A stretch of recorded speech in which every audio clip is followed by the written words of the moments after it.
In Australia, in the year 1932, there was an unexpected war against emus. Yes, those tall, flightless birds that roam the Australian outback became the enemy of the Australian military in one of the most bizarre conflicts in history. The background.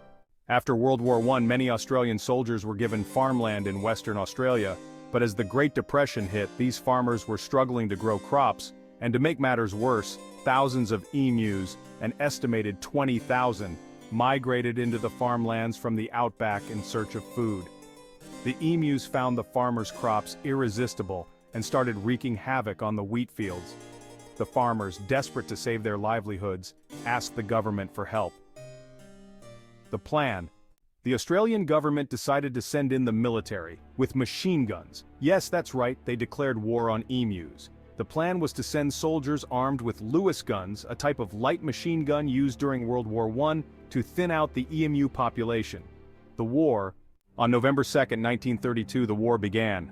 A couple of soldiers, including Major G.P.W. Meredith, were deployed with the guns to take on the emus. However, the emus proved to be incredibly elusive. They were fast and scattered quickly, making it difficult to aim at them. In fact, many emus managed to dodge the gunfire altogether. The soldiers' attempts to herd the emus into an ambush also failed. Emus don't herd. Over several days, despite firing thousands of rounds of ammunition, the soldiers managed to kill only a few hundred emus.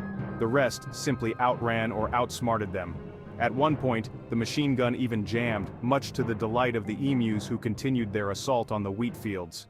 After days of failure, Major Meredith famously remarked, "If we had a military division with the bullet-carrying capacity of these birds, it would face any army in the world."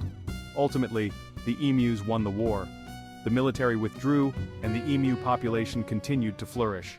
The Great Emu War became a source of embarrassment for the Australian government, and is now remembered as one of the most absurd military operations in history. Eventually, the farmers had to resort to other methods to protect their crops, like fencing, rather than taking on the formidable emu army. The Great Emu War remains a quirky and humorous footnote in history, proof that sometimes nature outsmarts even the best-laid human plans.